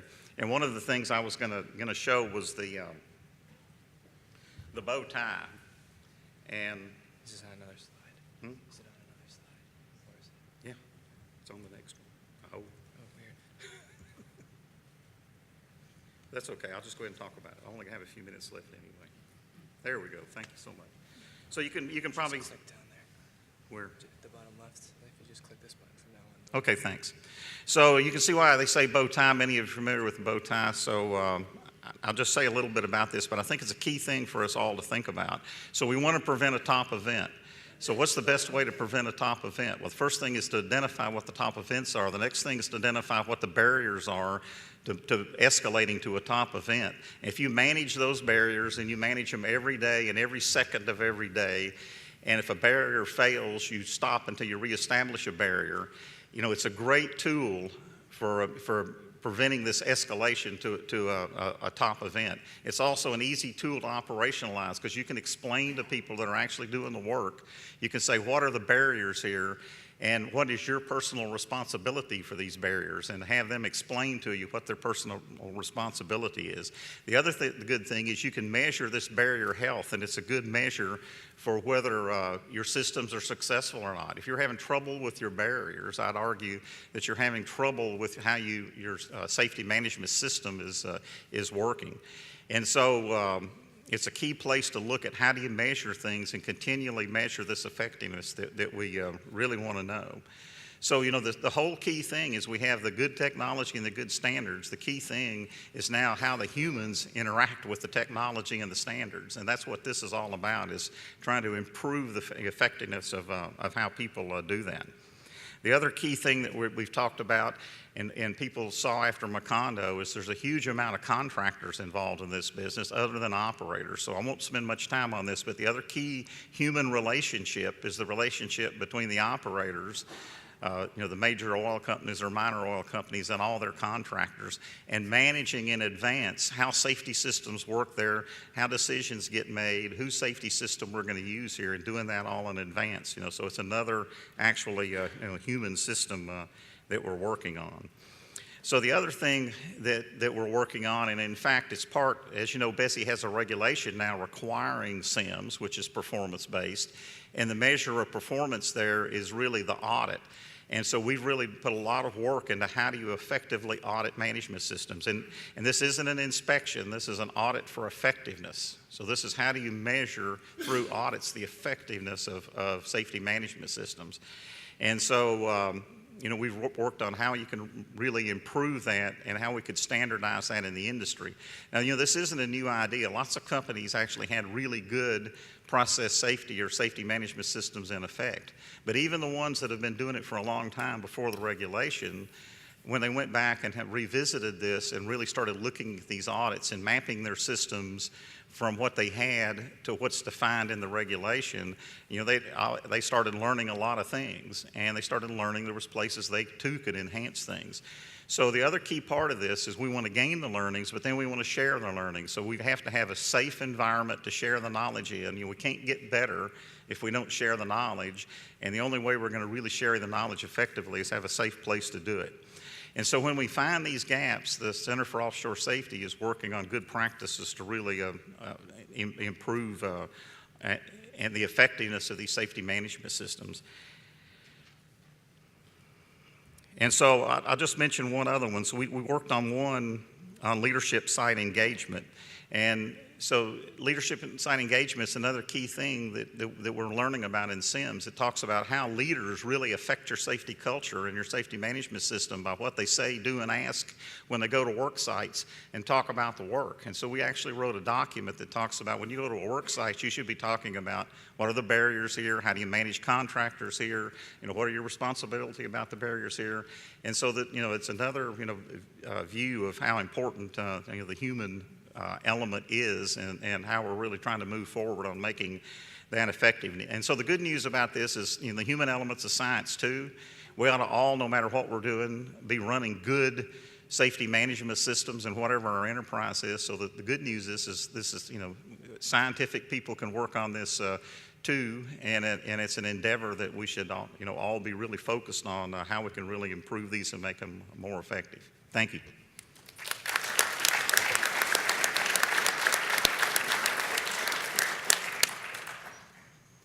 Thank you, Charlie. I really appreciate you hitting me on the shoulder there. I goofed up.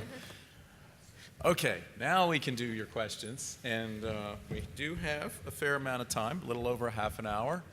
And I have some really hard, good questions here. So I'm going to start with the one about risk communications. Because I think this is a good place to start. It affects the public, and so the question is, can someone on the panel, comment on how we might be able to improve our public communications during an incident, so that we can properly communicate what the risk is and what the risk isn't, so that the public is made more aware of what the real situation is. Admiral?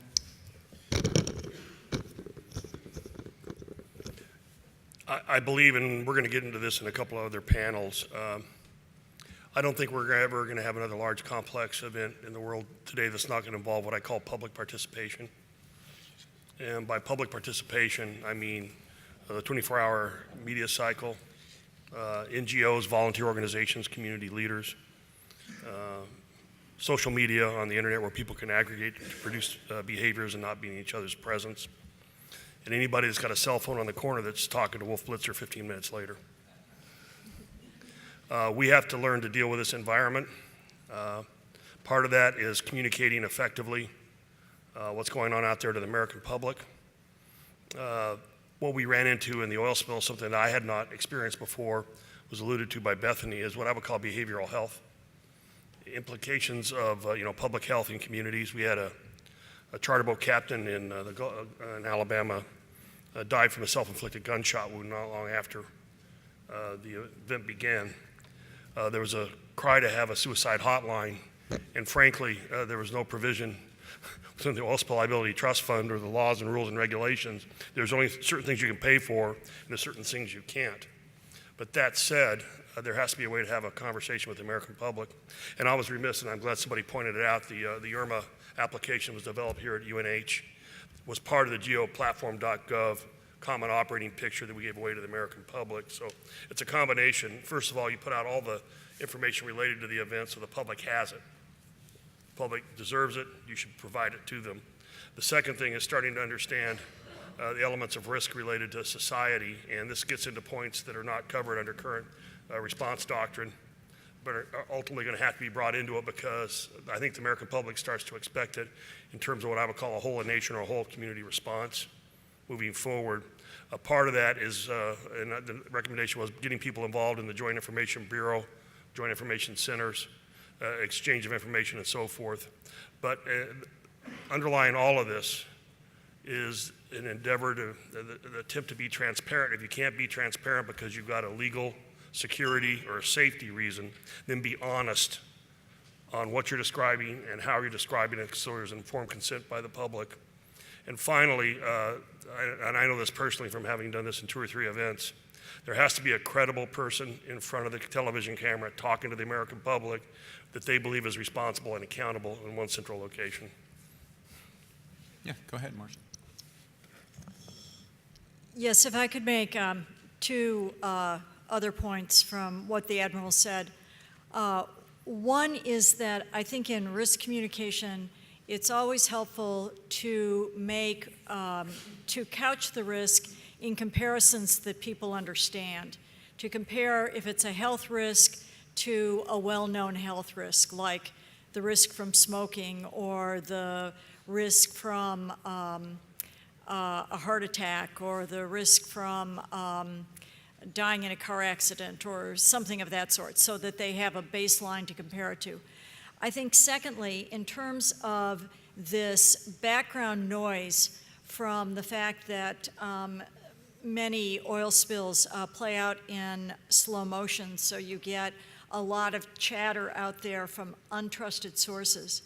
One thing that we found at the USGS is that organizations like Google have been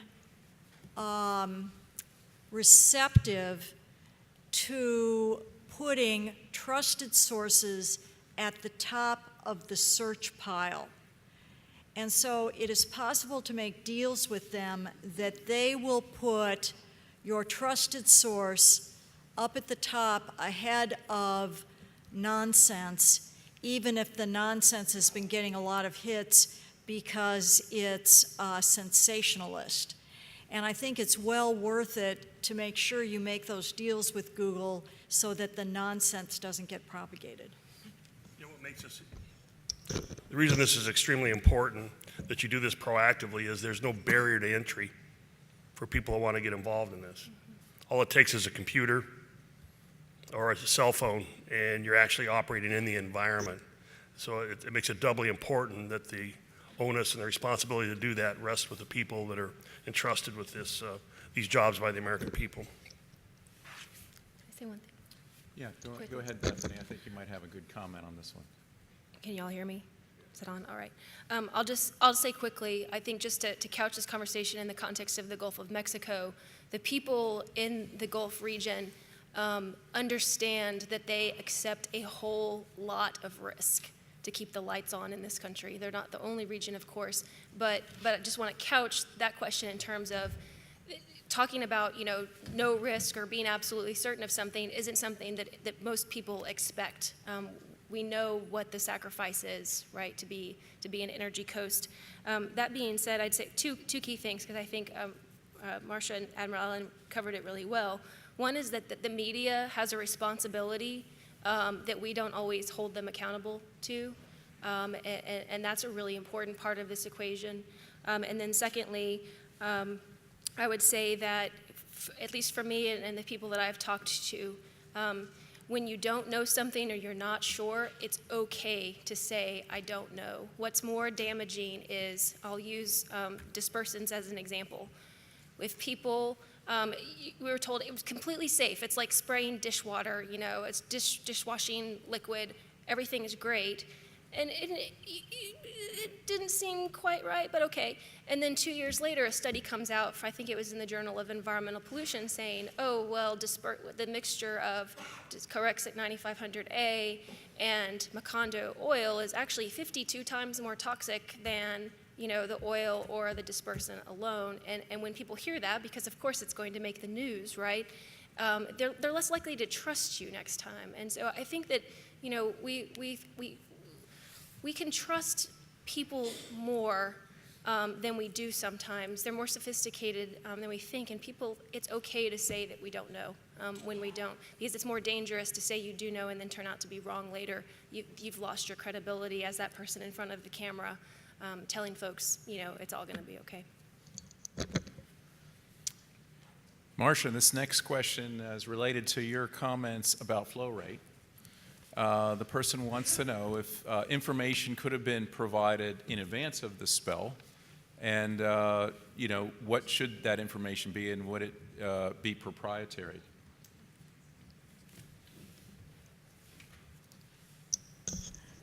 Well, one of the recommendations that certainly has come out is that there is no reason why when a reservoir is developed, in fact, companies are unlikely to develop a reservoir when they have not done an initial estimate of what the total production would be from that reservoir and what its potential flow rate would be, because obviously you don't want to develop a reservoir that the flow rate would be so low that you're unlikely to be able to make it profitable, because by the time you put the rig there and man it, you just can't make your profit from it.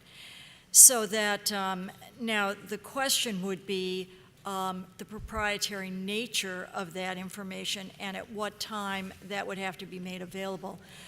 I think that there are arguments to be made that at the time that that rig goes into production, already leases have been signed, already the company, you know, owns the rights to production to it, and there would be little competitive disadvantage to being able to at least supply that information to an organization like Bessie in order to have that on hand should there be a problem. The one thing I did say is that what we found with the Macondo well is that we had 3 different industry groups doing independent estimates from proprietary information that was given by BP, their best proprietary information. They did 3 different blind estimates of the flow rate. One of the groups gave just a number, and the number was 60,000 barrels a day. 2 of the other groups gave ranges of flow rates under sort of various assumptions, and the ranges they gave all included 60,000 barrels a day, but were very broad ranges depending on the various assumptions. So again, it's hard to narrow it down. Go ahead, I'll follow quick. So I just wanted to mention so that, you know, what people are doing now, you know, is looking at the max, you know, rate, and that's what they're, you know, putting into their plan. So they're looking, because the situation, you don't know when the event's going to occur, and wells often have multiple, you know, zones that produce, or they have a long zone that produces. Perhaps you could have an event when you just drill into the top part of the zone, and you also don't know what the physical configuration is going to be. You know, is the casing going to be empty, or is the casing going to have drill pipe in it, or are you going to have a riser, you know, turned over? And so Now, what people are doing is doing the max rate. Yeah. But what the actual rate then, yeah, but the actual rate, depends on a lot of factors, like what depth you're at and what the mechanical configuration is. Just a couple of comments here. One of the biggest challenges we had with flow rate after the event was our inability to get any sensing at the wellhead. And it was a major operation, as Marcia noted, to get the Woods Hole folks out and get the equipment down there, because we were doing simultaneous operations. You're trying to solve 4 or 5 problems at the same time. At the height of the operation, there were 21 vessels within 2 miles of the wellhead, surface point of the wellhead. So it was a really extraordinarily interactive, simultaneous environment. But that said, there's no reason in the world why, moving forward, and I've lost track of the regulatory environment, why there can't be sensors on these wells. So if you do lose well control, you'll actually have a way to assess the pressure, which would help tremendously. Now, having said that, we're here in New England, right? Everybody know what vessel monitoring systems are? I got the Coast Guard to know people nodding here. This is proprietary information on where fishing vessels are at to make sure they're in compliance and where they can fish and where they cannot, held by the government, that nobody else gets. I see no reason, based on a safety case, where you have to look at the entire implications of the entire reservoir, because what you're looking at is oil discharge until the pressure equalizes between the water column and the reservoir. And by the way, the pressure in that reservoir when the well was drilled was over 12,000 psi. And so it had dropped between 6 and 7 by the time the well was capped. I think this is knowable, it's understandable. In my view, as part of a safety case regimen for putting up, here is the risk associated with drilling, here are the barriers, it's the bow tie theory, what are you going to do beforehand? That information would have to be public, have to be known, and have to be dealt with if we were including not only third-party inspections, command and control performance, if you will, type regulations with safety management systems in the safety case. Thanks. I'm going to jump to one for Kate. Kate, you talked about performance regs versus prescriptive regs, and so one of the questions is, could you provide an example, and then how would performance reg or standard or method for oversight be enforced? How would the enforcement occur? Well, thank you. I think it would be looking at the specific type of equipment that's required in drilling offshore. So, for example, there's certain size 21-inch casing required, this kind of casing required. It's really prescriptive checkbox of, have you met this requirement for drilling, particularly for exploratory drilling. And so, as Charlie has described, there's one element that has moved the U.S. towards performance-based, which is SEMS. And that is beginning that. And Charlie described that process where it's really the industry identifies all the risks. I call them the mitigation, but it's the barriers to those, ensuring that you don't get to that situation, and having a mechanism internally where you're audited, and then those reports are what gets, this audit report is what gets evaluated. And from the experience, and I'm not a regulatory person, but from the discussing when I was working on this file, discussing with those particularly in Norway and Australia, they're finding that it takes less government staff to actually have a full performance-based regulation in place as opposed to prescriptive, where someone has to go out to a rig and go through and check all these kinds of situations. So it's something that we really need to, I think that the U.S. should explore. I'm encouraging, in Canada it's quite different because the regulations are associated with jurisdictions, and so it's a lot more of a discussion, but it's certainly something that should move forward. Yeah, Charlie's good. I just wanted to add something on that. About, well, the first thing is the key. We're always going to need regulations. We're always going to need prescriptive rules. Just like there's a lot of people talking about speed limits. The problem is that in these really complex situations, if you're going to write a rule about every single thing that's might possibly happen, it's essentially impossible because they're such complex systems, and so you really have to have a combination of prescriptive and performance-based. But back to SIMS, I think it's a great example because there's 13 elements in API RP75 and SIMS.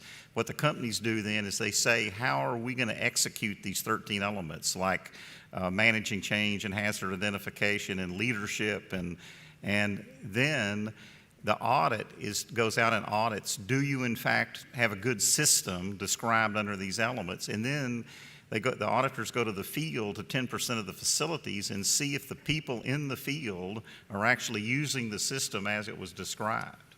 So, it's actually measuring performance of the system that the company described. I'd like to add one, maybe even a question to Charlie. I mean, one of the things that could happen is now that SEMS has been a response to the Macondo, it might be interesting to ask these international companies how that compares to the performance-based systems that are required in other countries. Because I think, again, that kind of dialogue can really help us move forward and make sure that we have the right kind of regulatory environment in place. Yeah, there was a fascinating report put out by Das Norte Veritas that compared the safety system used in Norway with the regulatory system in the United States. You can go Google it. I highly recommend it. I'm on the record before the Oil Spill Commission and at least 3 or 4 hearings in Congress, somewhat in agreement with Charlie, that we need a hybrid system. It's clear that safety management systems are the way to go.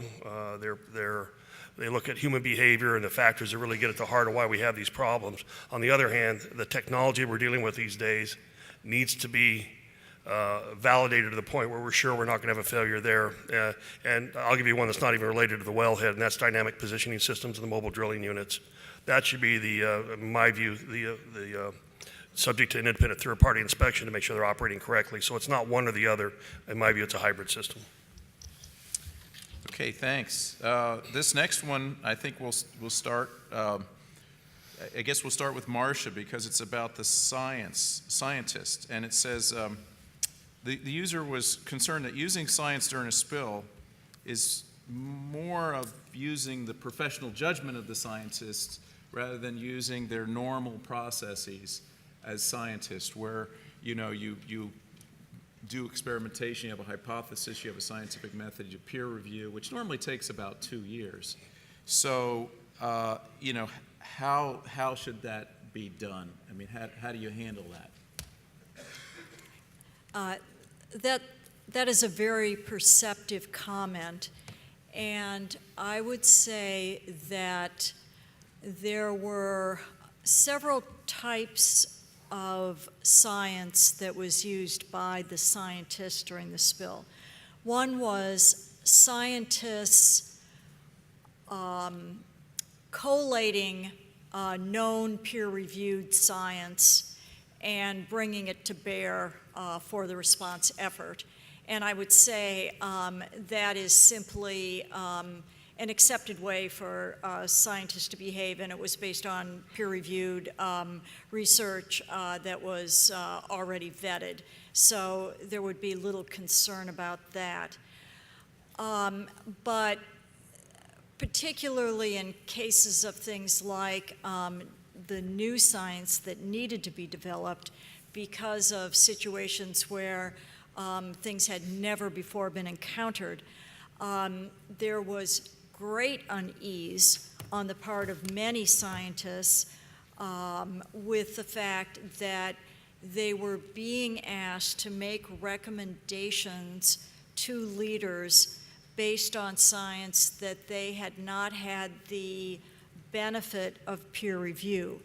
So the way we worked through that was, first of all, by having an internal process in which we had groups of scientists who were basically working through the same problem, either checking each other's data or trying to independently work through on the same problem using independent methods and then comparing answers.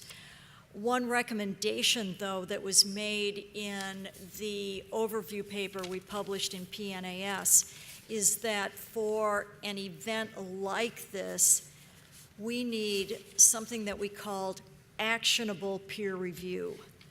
And what we mean by actionable peer review is a process by which scientists can make a science-based recommendation, and there is a mechanism for getting a short time scale turnaround. And what I mean by that is the recommendation is written down at 5 p.m., and by 9 a.m. the next morning, we have a peer review from experts in the community. And the peer review doesn't worry about things like, was this written up well? Or did you label your axes neatly? Or do we think that you need 4 figures rather than 3, or something like that? But it was, do we think you've got the right recommendation? And if you think you've got a cause and effect here, is there something you missed? Could it have been something else? Yeah, you just brought up something really good, Marcia. And it's the battle rhythm when these things are going on, or the cadence. And quite literally, there would be a decision would have to be taken between 5 and 9. There was a principal's call every day about 5 o'clock, and then sometimes a second one around 10 o'clock. And most of the time, we knew what the issue was. BP had to submit a proposal on how they were going to move forward, their engineering proposal. That had to be vetted. We had to discuss it. If there was science involved, that had to be done and incorporated into it, sometimes in a matter of 24 or 36 hours, where this really became compressed. We had the second hurricane go through, or the first one go through, and we sat down with the NOAA weather predictors, and we thought we had a window. I think it was about 2.5 or 3 weeks, where there were no tropical depressions forming. And at that point, we decided to accelerate the installation of the capping stack. That meant we had to trade off doing other work. In some cases, it meant stopping the building out the recovery systems, which we were trying to build out to 80,000 barrels a day. We had to stop doing that so we could actually get the capping stack in place. Because of that, these issues associated with well integrity and the well integrity test and what the pressures meant, you could have a discussion. You could bring in experts, and we relied very heavily on Marcia and Jay Lubchenco, Tom Hunter, and the members of the Secretary Chu's team. But the fact of the matter is, you were dealing with a compressed time frame where there was a decision point where you had to act. At that point, you had to be able to bring in not only the best science, but the best scientist.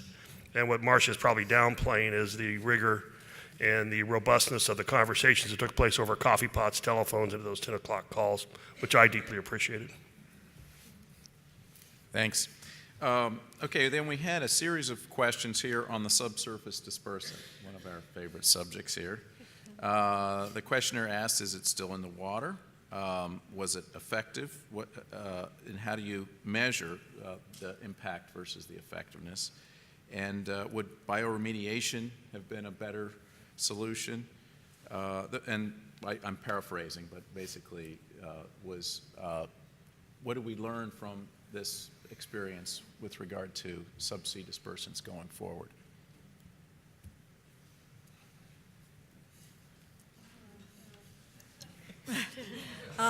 I can start it off. I'm not an expert in dispersants, so I'll just say a few words about it.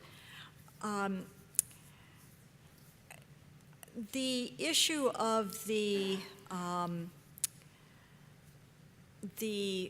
deployment of the dispersant was, of course, not taken lightly, nor was it done without great concern for what was happening in the deep sea.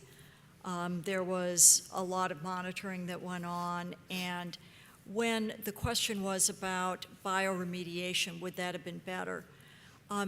Dispersants, the purpose of them was to accelerate bioremediation. So in other words, the idea was to break up the oil so that bioremediation would happen more quickly.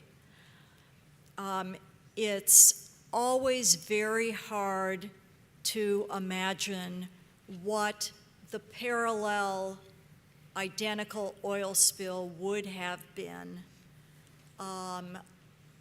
and say, okay, can we, because no one wants to do a do-over. Let's do over this oil spill and not do the dispersants, and then we can see, would it have been better or would it have been worse? Because that's probably the only way to know. The one thing I can say from having, been there and seen what happened is that there were a few periods of time of a few days here and there when dispersant use in the deep sea was halted because of problems getting the permit from the administrator of the EPA, because samples would have to be run and tested about oxygen in the water and things like that. So there were a few periods of time when dispersants couldn't be used. During those times, the VOCs at the surface were so bad that the surface operations right above the wellhead had to be shut down. And so there was no build out for the deep sea collection. There was no operations to work on the capping of the well, et cetera. The only ships that were far enough away from the wellhead to operate were the relief wells, the ships drilling the relief wells. So if those dispersants had not been used, very likely we would have had to wait several more weeks in order for the oil spill to end because of those VOCs. Yeah, this is really a complex problem. There were times where we had vessels standing by that did nothing but put a spray of water out over the top of the surface point where the oil was coming to the surface to reduce the volatile organic compounds. We had serious issues about exposure to our people, to the point where I got together with the head of OSHA and we actually lowered the exposure standards for PPE without a rulemaking, because nobody was going to take me to court over it. But the real issue here is you've got something that was put into doctrine after the Exxon Valdez. This is a perfect topic, bridging between these two responses, okay? Because Marcia is right. There was a bioremediation issue. There was also an occupational health and safety issue going on here. Now, there was also an interaction between regulations and statutes. While we had the authority to use dispersants and in situ burning under the laws that were changed in the regulation issued after the Exxon Valdez, Lisa Jackson held the trump card with the Clean Water Act and did have the legal authority if she wanted to step in and question the use of them. She didn't really revoke our ability to use them, but she openly raised the issue about whether or not we had enough information, not only to test the implications of the oil mixed with dispersants at depth, the oxygen levels and so forth, which happened. This was the subject of probably the most intense debate inside the Situation Room that I was involved in, other than the well integrity test on the pressure. And let me tell you the tension that goes on here. I'll be perfectly honest with you. We were talking to the president about this, and we said, these are the issues. This is really, really hard. And then Lisa Jackson told the president, Mr. President, I'm going to be the skunk at the picnic here. I will raise the issues. They need to be discussed. We need to address the issues. So she became basically the voice of the American people to say, are we making the right decisions, even in a compressed time frame? I responded after she was finished, and I said, Mr. President, she's absolutely right, but you need to have us as leaders manage that dynamic tension. That is our responsibility to the American people, and how we're going to manage this. There's no playbook on this, but Lisa, myself, Jane Lipchenko, Marcia, are going to have to manage this as leaders with the best information we have and make decisions. So I see this a great risk. Even knowing what I know now, I'm not sure with 5 years reflection there will be a fundamental change in the decisions that I made regarding dispersants based on what we knew and the time we had to act. And one final footnote. The president got about this far away from me on Air Force one time and did tell me, Thad, there are no do-overs.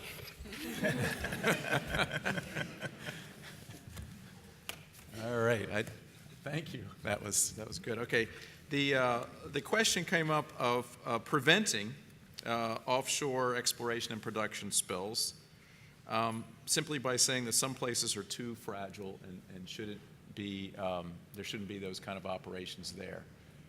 Now, we do have a process for planning and all of that, but that was the question it was asking. I was wondering if anybody in the panel has, yeah. Any thoughts? Yeah, go ahead, Kate. Well, ironically, at the same time this happened, the administration, led by the president's directive, was to develop a new ocean policy. And in fact, that ocean policy actually moved through the administration, and an implementation plan was developed. And in that it was the beginnings of coastal and marine spatial planning, because that's really what you're talking about in that question. What parts of the ocean space do we use for what uses? And in my view, I think that policy, although a very solid policy, actually has no teeth because of the fact that various government departments will continue to move forward with their existing plans immediately after the 2010 accident. The plans for drilling, the 5-year plan that's put together by the Department of Interior move forward, really without consideration of coastal marine spatial planning. So I think it's an area that needs to be looked at in a much closer way, and I know that's going to be talked about tomorrow in the Arctic. But certainly, if we look at our ocean spaces and decide in advance what and where we can use them for, then those kinds of issues can be addressed up front. Go ahead, Bethany.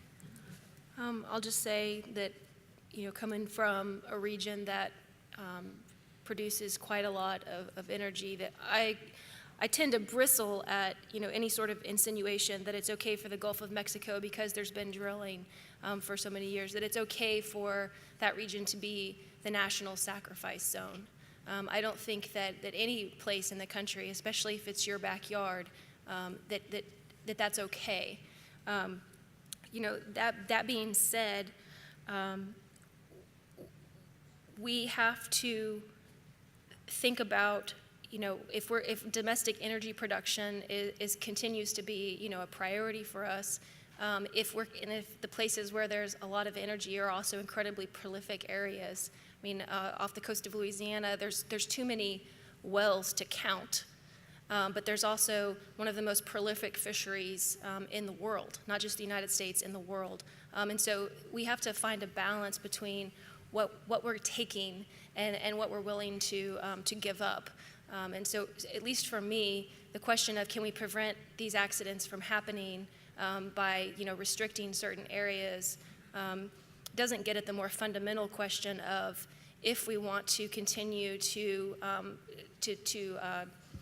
utilize energy in the forms and functions that we do currently, how can we ensure that we take the risk very seriously regardless of where it is? Marcia. I think an interesting counterpoint to that is the struggles that California is facing now as drilling goes to deeper and deeper water.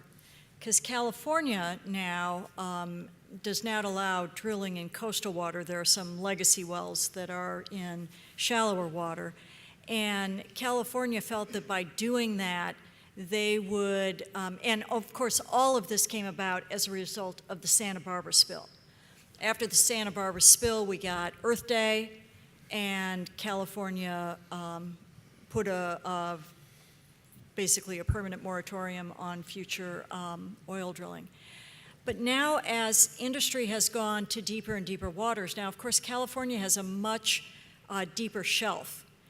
So they thought they would be pretty safe. But as industry goes to deeper and deeper water, it is now possible that there could be drilling in federal water that would be outside of the zone that California has put off limits, but it still could be offshore California. And so this has Californians worried that perhaps drilling could happen offshore, and the only way that they could prevent it would be to refuse to lighter the oil in California ports, but of course it could go to Mexico, or it could go to Canada, or right, exactly. This is interesting. But I will say that at least California is being proactive with AB 120 of trying to move to renewable energies at the same time that it is being proactive about preventing drilling. But it's an interesting struggle that the state is facing in its addiction to oil. Charlie. I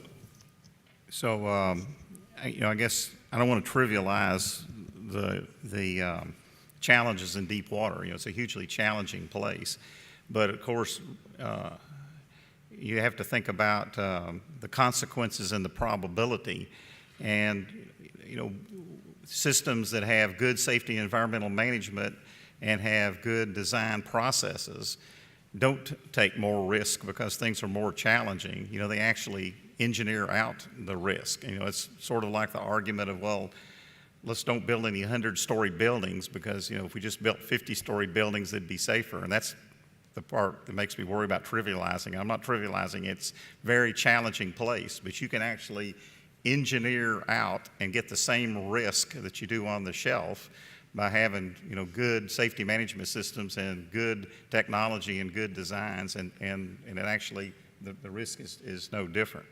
The second thing I'd say is that if you really look at Deepwater, I had a good view graph that I didn't show, but Deepwater started in 1960 in 50 feet of water. And the recent Deepwater, started back in the early 80s, and so it went very stepwise.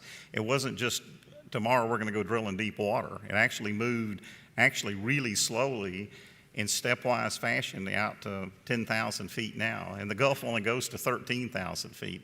I think y'all can correct me if I'm wrong.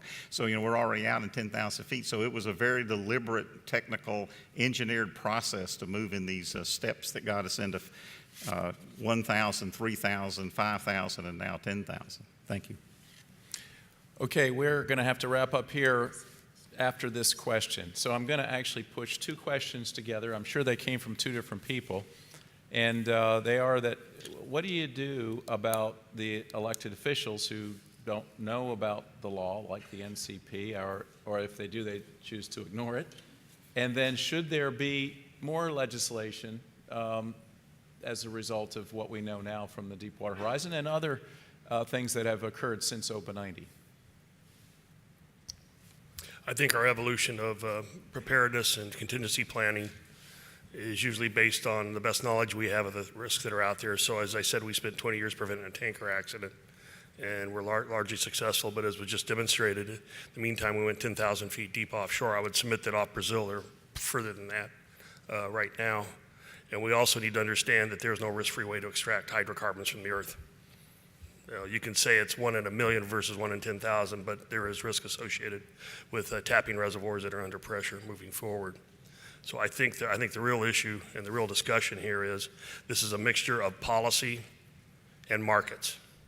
What is the legitimate role of the government? What is the role of the private sector? We decided a long time ago the government was not going to produce oil and gas in this country.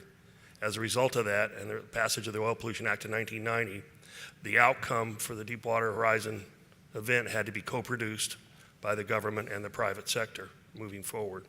That is a hard issue for some politicians to deal with because it starts to question their relevancy to their constituencies as being meaningful as part of the response. And so I believe, and I spent a lot of time doing this, our responsibility as career people and subject matter experts is to talk to political leaders and make sure they have a comfort zone about what's going on regarding the science and the doctrine and everything else. Because if you don't do that, they will become relevant to their constituents and they will move to do what they can because they feel that's a responsibility to their voters.